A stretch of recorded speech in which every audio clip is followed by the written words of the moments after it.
Hello my dear student, welcome back to my YouTube channel Subhash study centre. 2025 board exam की धुआंधार तैयारी करने वाले कक्षा 10 के मेरे प्यारे बच्चों, आज के इस वीडियो में मैं लेकर के आ चुका हूं आप सभी के लिए हिंदी विषय का बिल्कुल वायरल मॉडल पेपर। और यदि आप इस वायरल मॉडल पेपर को तैयार कर लेते हैं तो बोर्ड परीक्षा 2025 में आप 70 में 70 का स्कोर बहुत ही आसानी से कर लेंगे।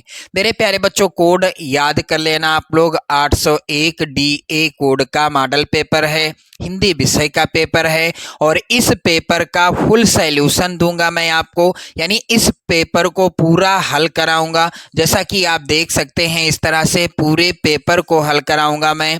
और यहाँ पर आप देख सकते हैं एक एक प्रश्न का उत्तर लिखने का तरीका भी आपको बताऊंगा। आप देख सकते हैं सभी प्रश्नों का उत्तर है यहाँ पर, कैसे लिखना है, किस तरीके से लिखना है, सारी चीजें क्लियर हो जाएंगी। तो मेरे प्यारे बच्चों, आप लोग इस वीडियो को बिल्कुल कंप्लीट देखिएगा। यदि आप 70 में 70 का स्कोर करना चाहते हैं तो इस मॉडल पेपर के सभी प्रश्नों को तैयार कर लीजिएगा। कुछ प्रश्न ऐसे हैं जिनको नहीं रटना है, कुछ प्रश्न ऐसे हैं जिनको आपको अच्छे से समझना है। तो मेरे प्यारे बच्चों, बोर्ड एग्जाम में आपको 3 घंटे 15 मिनट का समय मिलेगा। पेपर का पूर्णांक कितना रहेगा? 70 अंकों का रहेगा। यहाँ पर नोट के अंतर्गत आप लोग ध्यान दें, प्रारंभ के 15 मिनट परीक्षार्थियों को प्रश्न पत्र पढ़ने के लिए निर्धारित हैं। और दूसरा है, यहाँ पर सभी प्रश्न करना अनिवार्य है। जितने भी प्रश्न हैं सभी प्रश्नों को करना होगा। यह प्रश्न पत्र 2 खंडों, खंड आ एवं खंड बा में विभक्त है। पेपर कितने खंडों में विभक्त है? 2 खंडों में विभक्त है।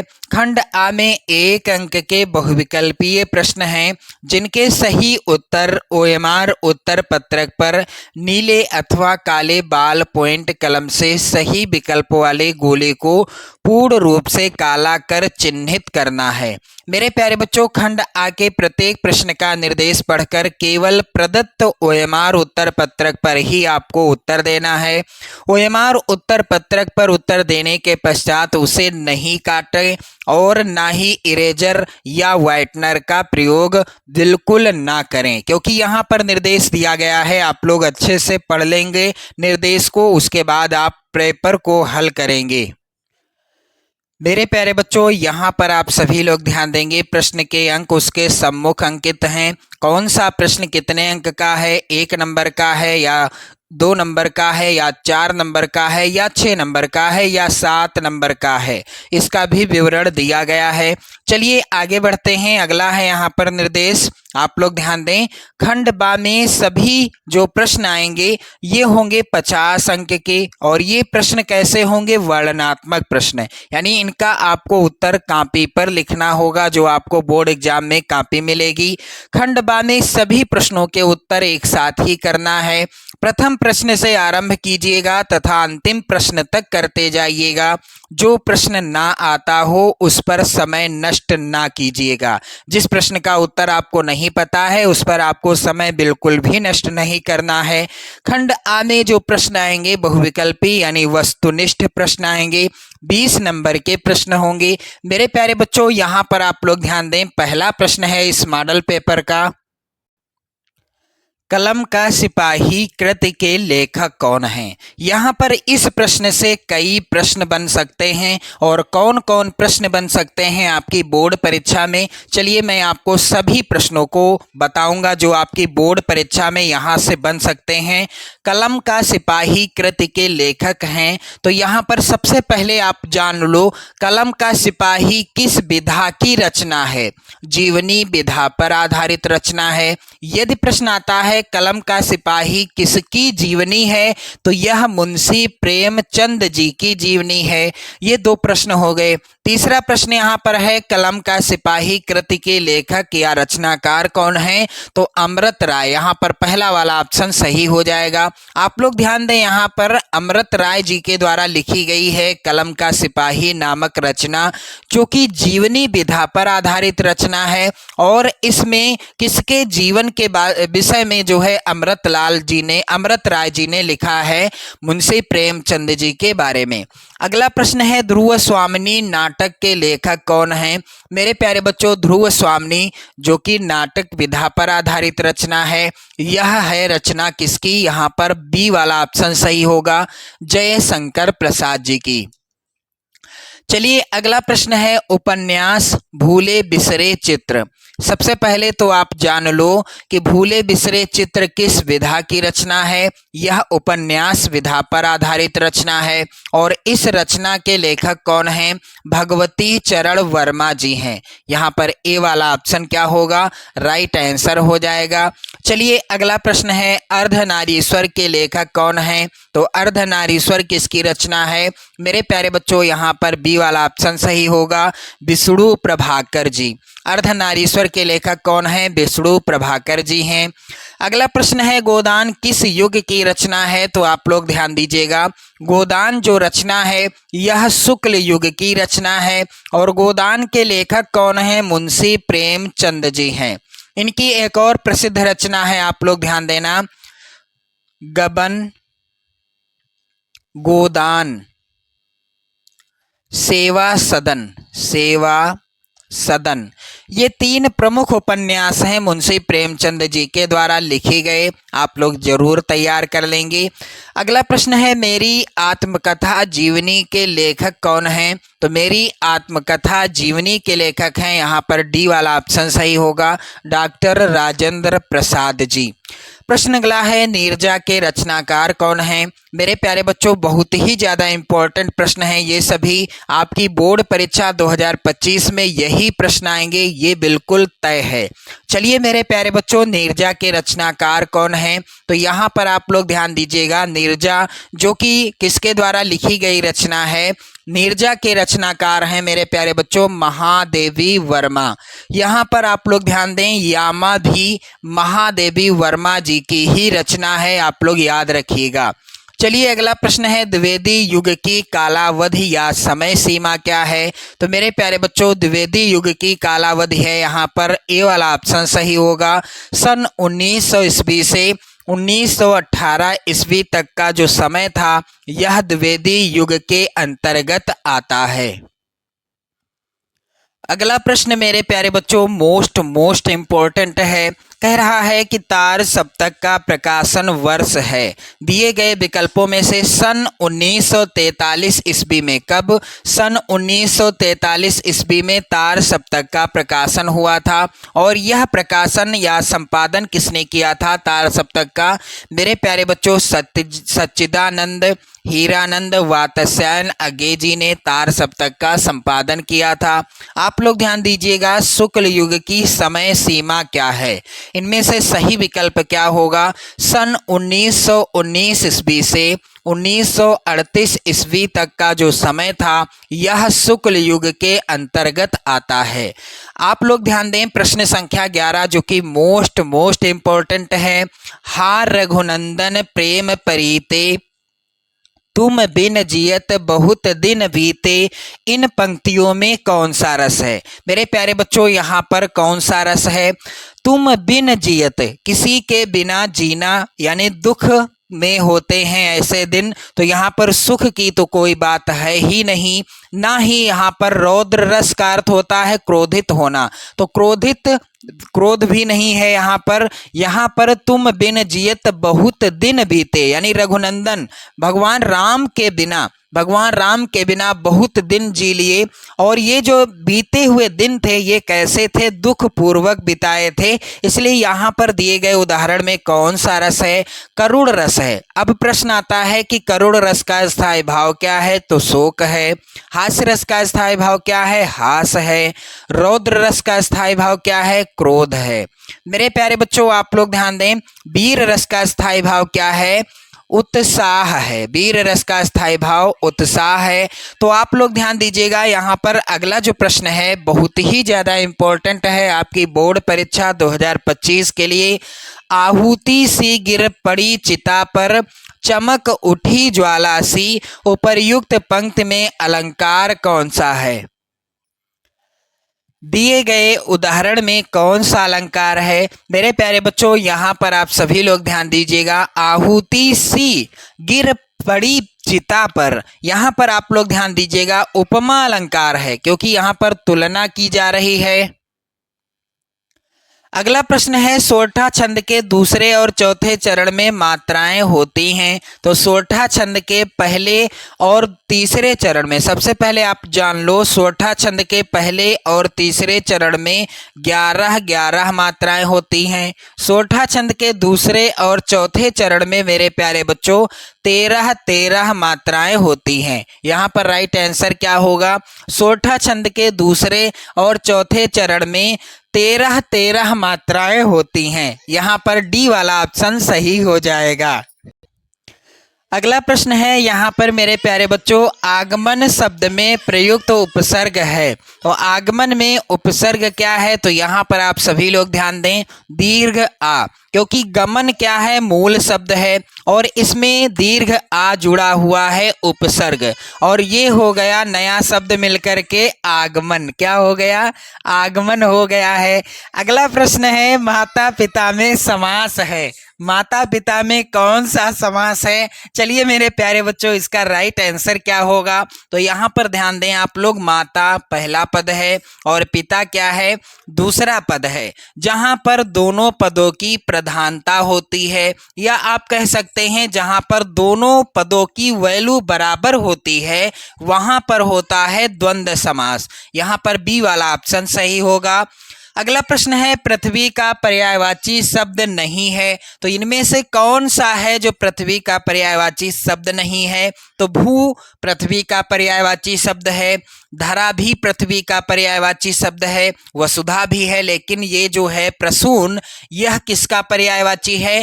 फूल का पर्यायवाची है, पृथ्वी का पर्यायवाची नहीं है, इसलिए डी वाला ऑप्शन सही होगा।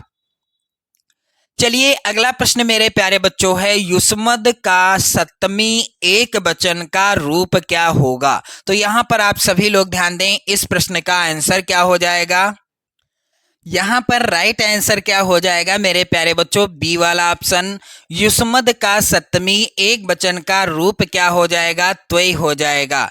अगला प्रश्न है, अर्थ के आधार पर वाक्य के कितने भेद हैं? तो मेरे प्यारे बच्चों आप सभी लोग ध्यान दीजिएगा, यहाँ पर अर्थ के आधार पर वाक्य के भेद होते हैं 8। यहाँ पर भी बी वाला ऑप्शन सही होगा।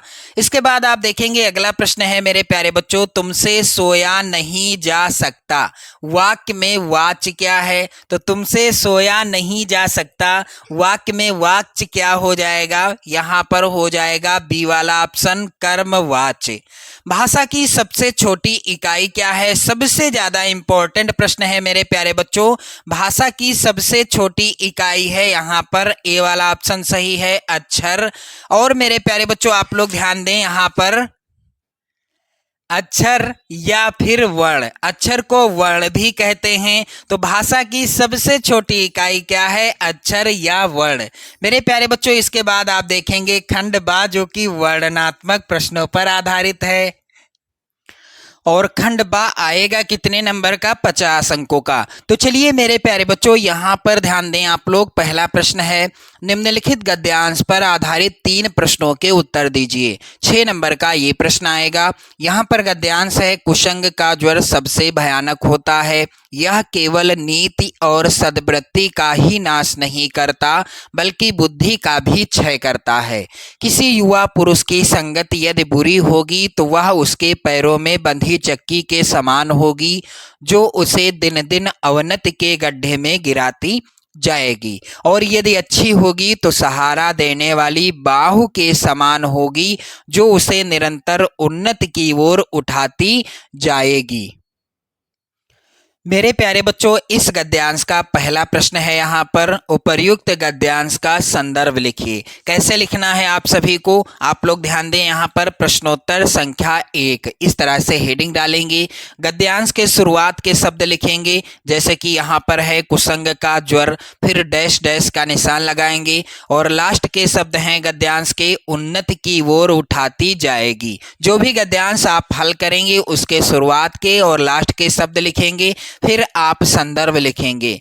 प्रस्तुत गद्यांश हमारी पाठ्य पुस्तक हिंदी के गद्य खंड में संकलित मित्रता शीर्षक पाठ से लिया गया है। इसके लेखक कौन हैं? आचार्य रामचंद्र शुक्ल हैं। ये हो गया इसका संदर्भ। अब दूसरा प्रश्न है, रेखांकित अंश की व्याख्या कीजिए। तो रेखांकित अंश क्या है इस गद्यांश का? मेरे प्यारे बच्चों, आप लोग ध्यान दें यहाँ पर।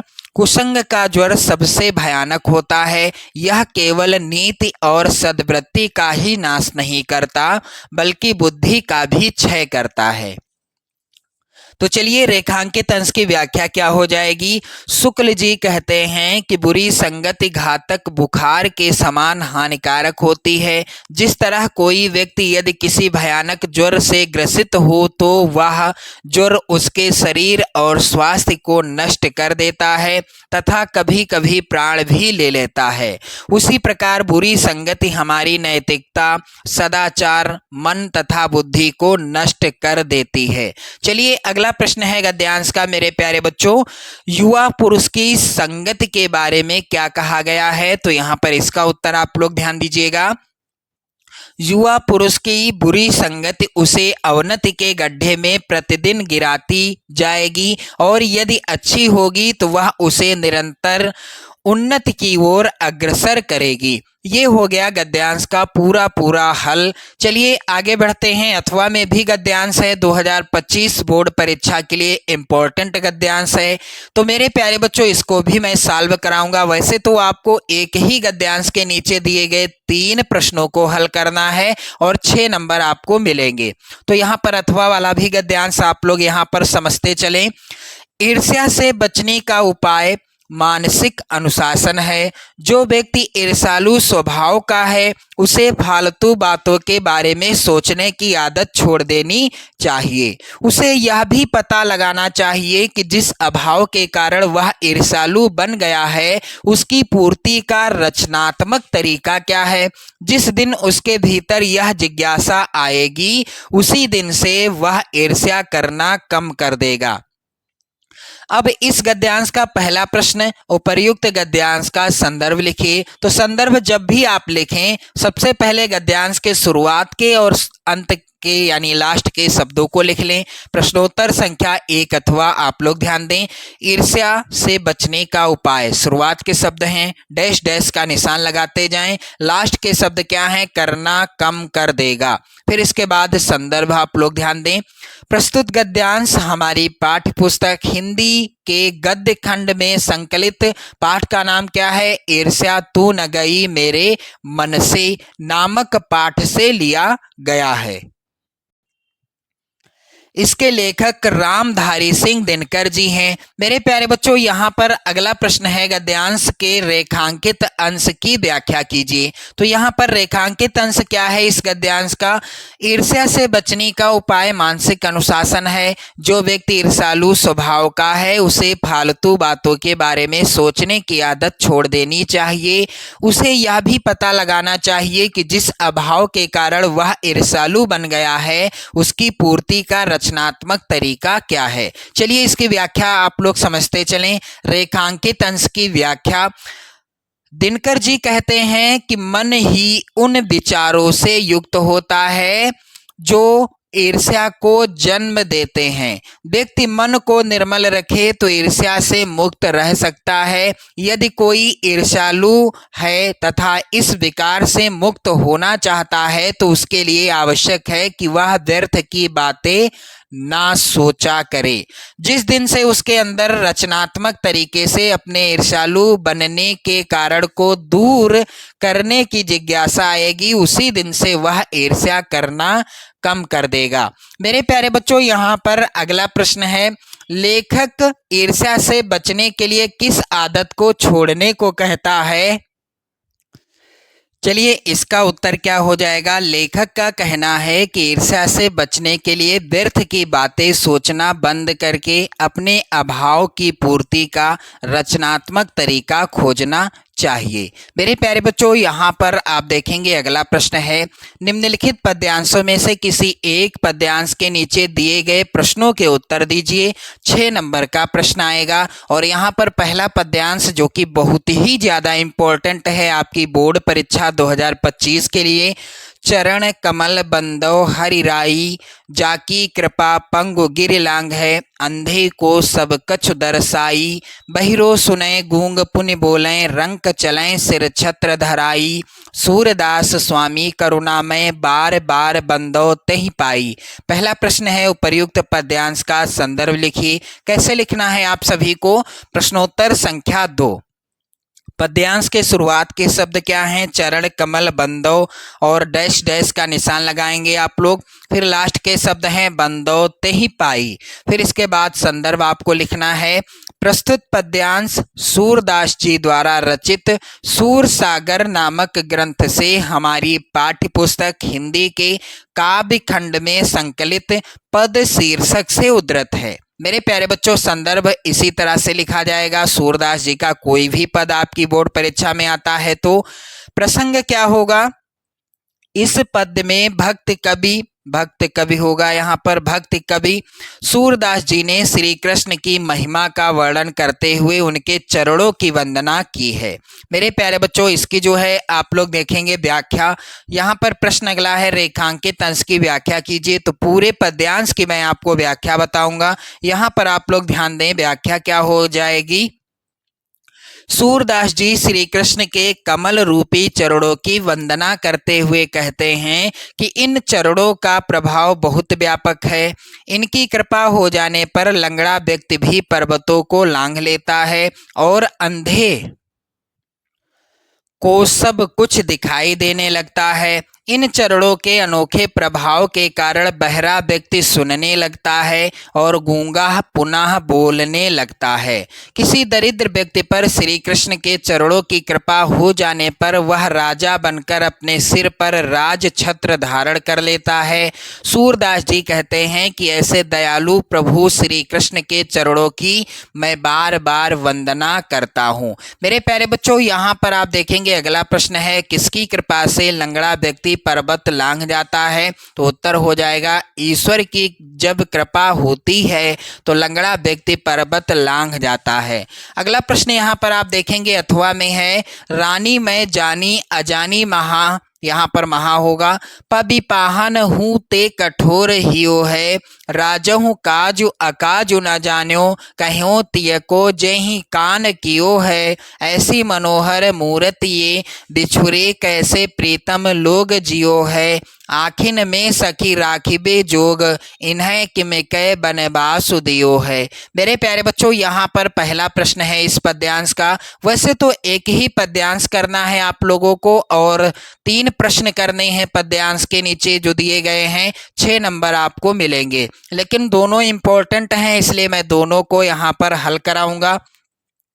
चलिए, यहाँ पर पहला प्रश्न है, उपर्युक्त पद्यांश का संदर्भ लिखिए। सबसे पहले हमें क्या करना है, प्रश्नोत्तर संख्या यहाँ पर आप डाल देंगे 2 अथवा। फिर इसके बाद आप पद्यांश की शुरुआत के शब्द हैं रानी मैं जानी अजानी, फिर इस तरह से डैश डैश डैश का निशान लगाएं और लास्ट के शब्दों को लिख दें। बनवास दियो है इस पद्यांश के लास्ट के शब्द हैं। अब संदर्भ क्या होगा, प्रस्तुत काव्य पद्यांश या प्रस्तुत पद्यांश गोस्वामी तुलसीदास द्वारा रचित कवितावली से हमारी पाठ्य पुस्तक हिंदी के काव्य खंड में संकलित वन पथ पर शीर्षक कविता से अवतरित है। अब इसका प्रसंग क्या हो जाएगा, यहाँ ग्रामीण स्त्रियों के माध्यम से राजा दशरथ और कैकेयी की निष्ठुरता का वर्णन हुआ है। अगला प्रश्न है यहाँ पर मेरे प्यारे बच्चों, रेखांकित अंश की व्याख्या कीजिए। तो मैं आपको पूरे पद्यांश की व्याख्या बताऊंगा, यहाँ पर आप लोग ध्यान दें। गांव की एक महिला कहती है कि मैंने समझ लिया है कि रानी कैकेयी बड़ी अज्ञानी है। उनका हृदय तो वज्र पत्थर और वज्र से भी कठोर है। उधर राजा दशरथ ने भी उचित अनुचित का विचार नहीं किया और केवल स्त्री के कहने पर इन्हें वन में भेज दिया। ये तो इतनी लुभावनी मूर्तियां हैं कि इनके बिछुड़ने पर उनके परिवार के लोग किस प्रकार जीवित रहे होंगे।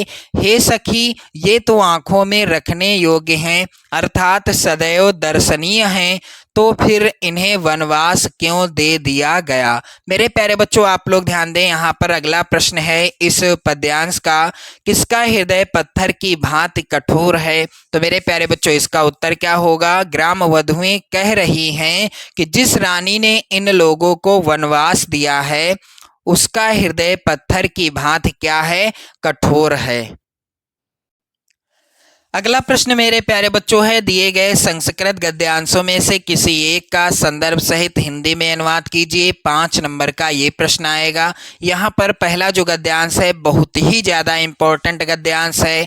ऐसा नगरी भारतीय संस्कृते संस्कृत भाषायाश्च केंद्र स्थलम अस्ति इत एव संस्कृत वाङ्मयस्य संस्कृतेश्च आलोकः सर्वत्र प्रासतः। मेरे प्यारे बच्चों, यहाँ पर ध्यान दें आप लोग, इस तरह से आपको हल करना है। प्रश्नोत्तर संख्या 3 इस तरह से, ऐसा नगरी भारतीय संस्कृति, शुरुआत के शब्द लिख देना है, डैश डैश का निशान लगा देंगे आप, और लास्ट के शब्द हैं भाषायाम पारितः, कारिता होगा यहाँ पर, कारिता।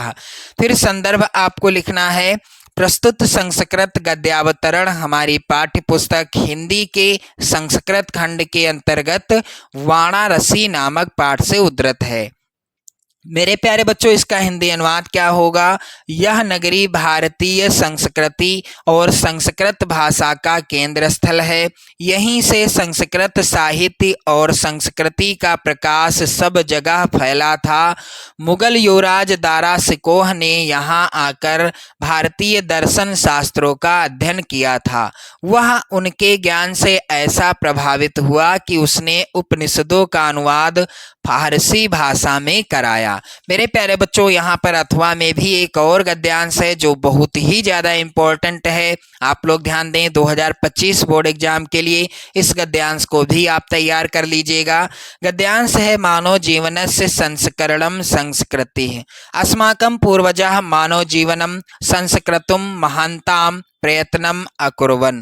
मेरे प्यारे बच्चों, आप लोग ध्यान दें, इसका भी हिंदी अनुवाद इस तरह से आप इसको भी हल कर सकते हैं। आप लोग ध्यान दीजिएगा मेरे प्यारे बच्चों, प्रश्नोत्तर संख्या 3 अथवा सबसे पहले गद्यांश के शुरुआत के शब्द क्या हैं, मानव जीवन से डैश डैश डैश का निशान लगाते जाएं, और लास्ट के शब्द हैं अस्माकम संस्कृति। इसके बाद संदर्भ आपको हेडिंग डालना है, प्रस्तुत संस्कृत गद्यांश हमारी पाठ्य पुस्तक हिंदी के संस्कृत खंड के अंतर्गत भारतीय संस्कृति नामक पाठ से उद्धृत है।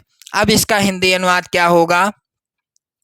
मानव जीवन का संस्कार करना ही क्या है, संस्कृति कहलाता है। हमारे पूर्वजों ने मानव जीवन का संस्कार करने के लिए बहुत प्रयत्न किया था। उन्होंने हमारे जीवन के संस्कार के लिए जिन आचारों विचारों का प्रदर्शन किया वही सब हमारी संस्कृति है। चलिए मेरे प्यारे बच्चों, अगला प्रश्न यहाँ पर है, दिए गए संस्कृत पद्यांशों में से किसी एक का संदर्भ सहित हिंदी में अनुवाद कीजिए। तो यहाँ पर संस्कृत का पद्यांश जो कि इस प्रकार से है, आप लोग यहाँ पर देखिए, सर्वे भवन्तु सुखिनः सर्वे सन्तु निरामयाः सर्वे भद्राणि पश्यन्तु माँ कश्चित् दुख भाग भवेत्।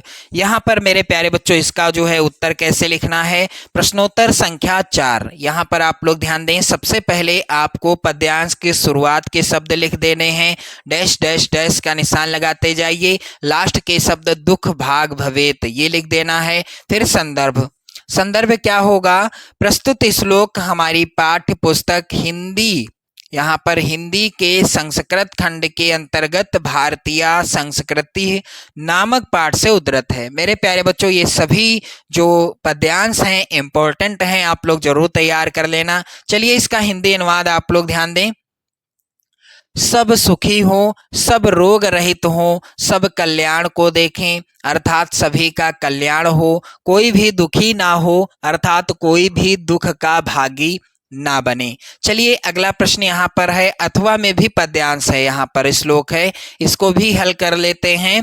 सार्था प्रवस्तो मित्रम भार्या मित्रम गृहे सतः आतुरस्य भिषक मित्रम दानम मित्रम मरिष्यतः। प्रश्नोत्तर संख्या 4 अथवा। सबसे पहले पद्यांश के शुरुआत के और लास्ट के शब्द लिखना है। फिर संदर्भ क्या होगा? प्रस्तुत श्लोक हमारी पाठ्य पुस्तक हिंदी के संस्कृत खंड के अंतर्गत जीवन सूत्राणि नामक पाठ से उद्धृत है। चलिए इसका हिंदी अनुवाद आप लोग यहाँ पर देखिए।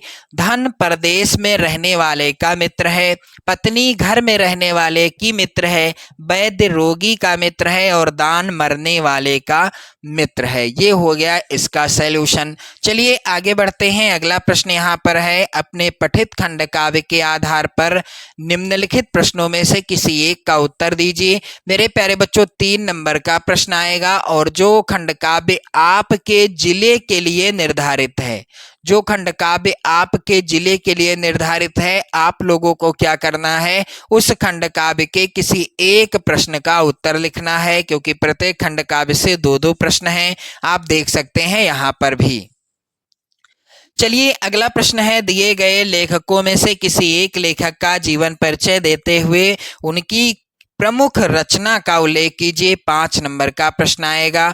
आचार्य रामचंद्र शुक्ल, जयशंकर प्रसाद और डॉक्टर राजेंद्र प्रसाद, तीनों जीवन परिचय 2025 बोर्ड एग्जाम के लिए सबसे ज़्यादा इम्पोर्टेंट हैं। आप लोग इनका जीवन परिचय जरूर तैयार कर लेना, 100% आएगा। तो चलिए मैं आपको बताऊंगा यहाँ पर आचार्य रामचंद्र शुक्ल जी का जीवन परिचय। प्रश्नोत्तर संख्या 6 का किस नंबर पर है? पहले नंबर पर ही है इनका जीवन परिचय लिखने का। यहाँ पर बताया गया है प्रश्न में। तो आचार्य रामचंद्र शुक्ल जी का संक्षिप्त परिचय आप देखें यहाँ पर। जन्म कब हुआ? सन 1884 ईस्वी में। जन्म स्थान क्या था? अगोना, बस्ती जिला, उत्तर प्रदेश। पिता का नाम चंद्रबली शुक्ल और शिक्षा इन्होंने इंटर तक प्राप्त की। रचनाएं इनकी चिंतामणि, विचार वीथी, रसमीमांसा, त्रिवेणी आदि हैं और इनकी मृत्यु हो गई 20 फरवरी 1941 ईस्वी को। चलिए इनका जीवन परिचय क्या होगा मेरे प्यारे बच्चों? आचार्य रामचंद्र शुक्ल का जन्म बस्ती जिले के अगोना नामक गांव में सन 1884 ईस्वी में हुआ था। इनके पिता का नाम पंडित चंद्रबली शुक्ल था। आचार्य रामचंद्र शुक्ल जी ने हाई स्कूल की परीक्षा मिशन स्कूल मिर्जापुर से उत्तीर्ण की तथा इंटरमीडिएट की परीक्षा अंतिम वर्ष में ही छूट गई थी। शुक्ल जी ने मिर्जापुर के न्यायालय में नौकरी कर ली, किंतु किसी कारण से छोड़ भी दी।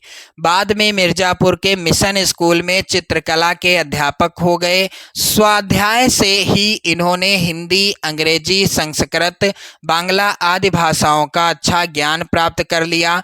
इन्होंने पत्र पत्रिकाओं में लिखना आरंभ कर दिया। बाद में इनकी नियुक्ति काशी हिंदू विश्वविद्यालय में हिंदी के प्राध्यापक पद पर हो गई।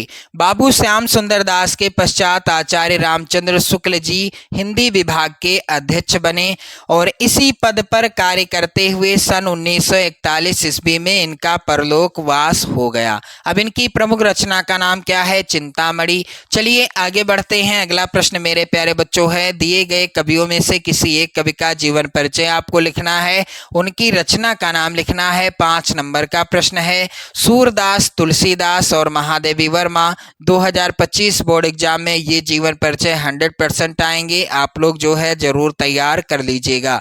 चलिए यहाँ पर आप लोग ध्यान दीजिएगा, मैं आपको बताऊंगा यहाँ पर तुलसीदास जी का जीवन परिचय लिखने का तरीका। प्यारे बच्चों, आपको कैसे लिखना है गोस्वामी तुलसीदास जी का जीवन परिचय? सबसे पहले प्रश्नोत्तर संख्या 6 का आप हेडिंग डालेंगे, गोस्वामी तुलसीदास हेडिंग डालेंगे। चलिए इनका संक्षिप्त परिचय क्या होगा? जन्म कब हुआ? सन 1532 ईस्वी में। इसके बाद आप देखेंगे आगे के क्रम में इनके पिता का नाम क्या था? आत्माराम दुबे। माता का नाम हुलसी। इनकी पत्नी का नाम रत्नावली और इनकी भक्ति भावना क्या थी? राम भक्ति शाखा के ये प्रमुख कवि थे। मेरे प्यारे बच्चों, इनकी रचनाएं कौन कौन सी थी? राम लला नहछू, रामचरितमानस, विनय पत्रिका, दोहावली, कवितावली और ये जो है इनकी प्रमुख रचनाएं थी।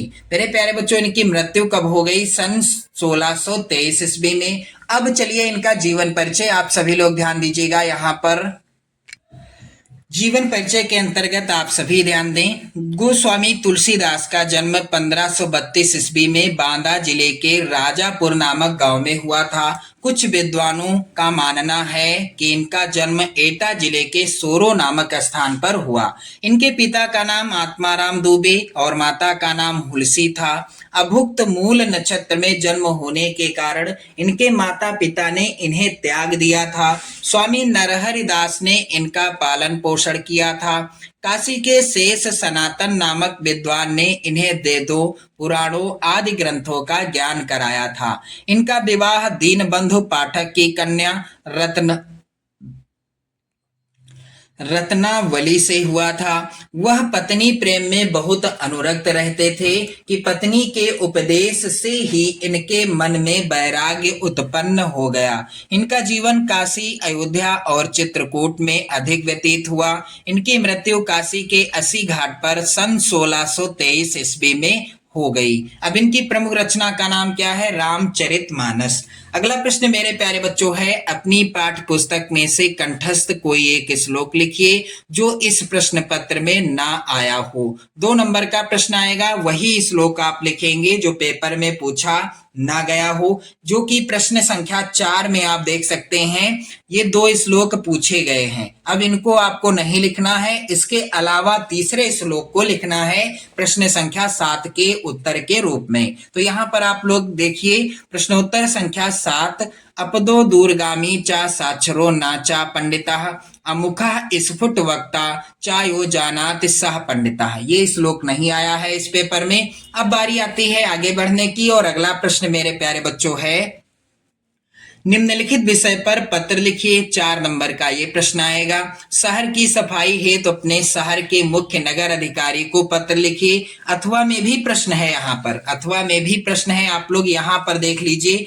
अथवा में प्रश्न है कि आपकी बहन कस्बे से अपनी पढ़ाई पूरी कर आगे शिक्षा के लिए बड़े नगर में गई है। नगर के वातावरण में संभावित परेशानियों की चर्चा करते हुए उनसे बचने के तरीके उसे पत्र द्वारा समझाइए। तो यहाँ पर जो पहला प्रश्न है, प्रश्न संख्या 8 का, यहाँ पर शहर की सफाई हेतु अपने शहर के मुख्य नगर अधिकारी को पत्र, इसको कैसे लिखना है चलिए आप लोग यहाँ पर देख लीजिए एक बार। प्रश्नोत्तर संख्या 8, सेवा में मुख्य नगर अधिकारी, उदाहरण के लिए आप ये ही यहाँ पर जो है इस तरह से ही लिख सकते हैं, नगर निगम प्रयागराज उत्तर प्रदेश। यहाँ पर विषय आपको लिख देना है, महोदय निवेदन है कि आजकल प्रयागराज नगर की सड़कों की सफाई व्यवस्था संतोषजनक नहीं है।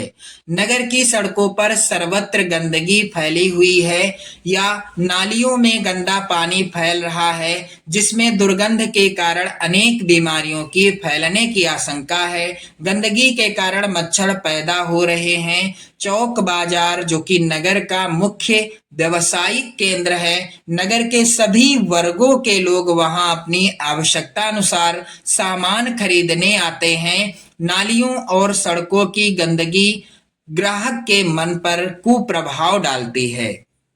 वह इस गंदगी को देखकर दोबारा इस ओर नहीं आते। दुकानदारों के व्यवसाय पर भी इसका असर पड़ रहा है।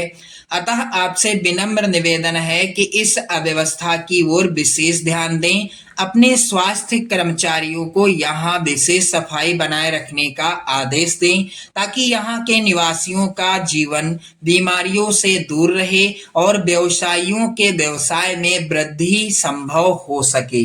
भवदीय, इसके बाद आपको क्या लिख देना है? प्रभाकर पांडे, जैसा कि यहाँ पर लिखा है, या आप कोई भी नाम लिख सकते हैं, आपको अपना नाम नहीं लिखना है। अन्य व्यवसायी गण चौक।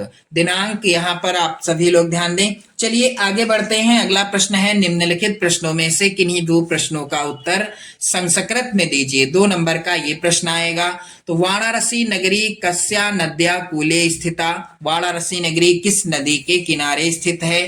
प्रश्नोत्तर संख्या 9, 2 प्रश्नों का उत्तर लिखना है। मैं यहाँ पर आपको सभी प्रश्नों का उत्तर बताऊंगा। तो वाराणसी गंगायाः कूले स्थिता, वाराणसी गंगा नदी के किनारे स्थित है। बीरः केन पूजते, बीर की पूजा किसके द्वारा होती है?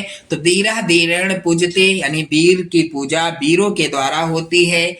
वातात शीघ्रतरम किम अस्ति, वायु से भी शीघ्र तेज चलने वाला कौन है? तो यहाँ पर उत्तर होगा वातात मनः, वातात शीघ्रतरम अस्ति, मन जो होता है वायु से भी तेज चलता है। अगला है विद्यायाः केन वर्धते, विद्या से विद्या कैसे बढ़ती है? तो अभ्यासेन विद्या वर्धते, यानी अभ्यास करने से विद्या बढ़ती है। इन सभी प्रश्नों का उत्तर आप तैयार कर लेना, प्रश्न जरूर तैयार कर लेना। 2025 बोर्ड एग्जाम में यही प्रश्न आएंगे। लास्ट प्रश्न है मेरे प्यारे बच्चों, निम्नलिखित में से किसी एक विषय पर निबंध लिखिए। 7 नंबर का ये प्रश्न है। अब यहाँ पर ये विषय जो है, यहाँ पर इन सभी विषयों पर निबंध आप लोग फटाफट से तैयार कर लो। विज्ञान अभिशाप या वरदान, प्रदूषण की समस्या और समाधान, स्वदेश प्रेम या देश प्रेम, देशाटन से लाभ और छात्र जीवन में अनुशासन का महत्व। ये सबसे ज्यादा इंपॉर्टेंट है निबंध आपकी बोर्ड परीक्षा 2025 के लिए। तो चलिए मैं आपको बताऊंगा यहाँ पर छात्र जीवन में अनुशासन का महत्व। प्रश्नोत्तर संख्या 10, आप लोग यहाँ पर ध्यान दीजिएगा। छात्र जीवन में अनुशासन का महत्व। अब रूपरेखा के अंतर्गत क्या लिखेंगे? प्रस्तावना, अनुशासन से तात्पर्य, अनुशासन का महत्व, विद्यालयों में अनुशासनहीनता और उसके कारण उपसंहार, ये हो जाएगी रूपरेखा के अंतर्गत हेडिंग। अब एक एक हेडिंग को कैसे लिखना है विस्तार से, प्रस्तावना के अंतर्गत आप लोग यहाँ पर देखेंगे। विद्या का विनय से अत्यंत ही घनिष्ठ संबंध है। विद्या ददात विनयम के आधार पर विद्या से ही विनय का प्रादुर्भाव होता है। किंतु आज देश का दुर्भाग्य है कि विद्या मंदिरों में जहां विनयशीलता का साम्राज्य होना चाहिए, वहां घोर अनुशासनहीनता अपना दानवी दामन पसारे क्रूरता भरा अट्टहास कर रही है। चारों ओर उच्छृंखलता का ही बोलबाला है। न अध्यापकों में गुरु की गरिमा है और न छात्रों का शील स्वभाव। दूसरी हेडिंग है मेरे प्यारे बच्चों, अनुशासन से तात्पर्य। अनुशासन से तात्पर्य क्या है? अनुशासन शब्द शास धातु से बना है, जिसका तात्पर्य शासन अथवा नियंत्रित करना होता है। विश्व के सारे कार्यकलाप, चाहे वह जड़ से संबंध हो अथवा चेतन से, एक निश्चित समय से आबद्ध होते हैं। पृथ्वी, सूरज, चंद्रमा नियमानुसार नित्य एक निश्चित गति से चक्कर लगाते हैं। एक निश्चित अवधि पर ऋतुओं में परिवर्तन होता रहता है। यद्यपि प्रत्यक्ष रूप से इनका नियंत्रण करता दिखाई नहीं पड़ता, किंतु ब्रह्मांड का कण कण अनुशासन में आबद्ध होता है। मनुष्य सामाजिक और वैज्ञानिक नियमों से नियंत्रित होता है, तो ऋतुएं काल से नियंत्रित हैं। यदि ये नियंत्रण टूट जाए तो विश्व में बर्बरता व्याप्त हो जाए और संसार प्रलय के कगार पर लड़खड़ाता हुआ दिखाई देने लगे। अनुशासन अथवा नियंत्रण से जीवन सुखी और शांत होता है। अनुशासन जीवन को गति प्रदान करता है, उसे सुरक्षित रखता है और जीवन के उद्देश्यों को सार्थक बनाता है। अनुशासन से मनुष्य में शक्ति और आत्मविश्वास की भावना का उदय होता है एवं उसका मनोबल ऊंचा होता है। अगली हेडिंग है अनुशासन का महत्व। मानव जीवन में अनुशासन का बड़ा महत्व है। अनुशासन से तात्पर्य मुख्यतः आत्मानुशासन से ही है। नियंत्रण तो भय और दबाव से भी किया जा सकता है, किंतु उसका प्रभाव अस्थायी होता है। भय और दबाव समाप्त हो जाने के पश्चात पुनः कुछ उच्छृंखलता की पूर्व स्थिति आ जाती है, जो अपने लिए, समाज के लिए और सारे विश्व के लिए अत्यंत ही घातक होती है। वहीं अनुशासन अपने सच्चे अर्थ में सार्थक होगा, जो स्वेच्छा से ग्रहण किया गया हो। जीवन के कार्य क्षेत्र में हमारे लिए अनेक कल्याणकारी नियम बनाए गए हैं, जिनका पालन करना हमारे कर्तव्य के अंदर आता है। उन नियमों का पालन बराबर कानून या डंडे के बल पर नहीं कराया जा सकता। व्यक्ति को स्वयं अपने को उन नियमों के अंतर्गत नियंत्रित करना होगा। यदि समाज के सभी नियम पूर्णतः नियंत्रित और अनुशासित हो जाएं, तो सर्वत्र सुख और शांति का साम्राज्य व्याप्त हो जाए तथा धरती पर स्वर्ग उतर आए। अनुशासन सभी सुखों की जड़ है। वह कठोरता का ऐसा पाषाण खंड है जिसके नीचे आनंद का मधुर जल स्रोत छिपा हुआ है। अगली हेडिंग है विद्यालयों में अनुशासनहीनता। छात्रों को अनुशासनहीन बनाने में आज का अनुशासनहीन सामाजिक वातावरण भी कम उत्तरदायी नहीं है।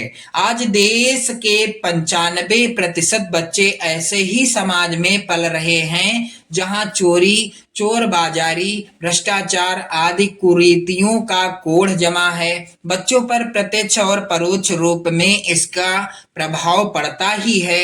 वह राजनीतिक गुटबंदी सीखता है, सिनेमा के अश्लील गाने गाता है, फैशन परस्ती में अपना सारा समय व्यतीत करता है। पढ़ाई लिखाई की और भला ऐसी स्थिति में पढ़ाई लिखाई की ओर भला ऐसी स्थिति में किस प्रकार ध्यान जा सकता है।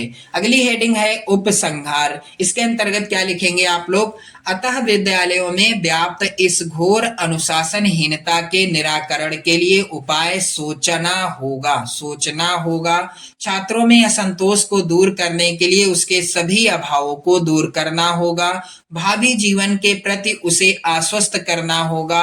छात्र संघों के वास्तविक उद्देश्यों को समझना होगा। मेरे प्यारे बच्चों, इस तरह से आपने देखा हिंदी विषय का सबसे वायरल मॉडल पेपर, जिसे मैंने पूरा हल कराया है। आप लोग वीडियो को लाइक कर दें, शेयर कर दें। चैनल पर यदि आप नए हैं तो चैनल को भी सब्सक्राइब कर लीजिएगा। जय हिंद।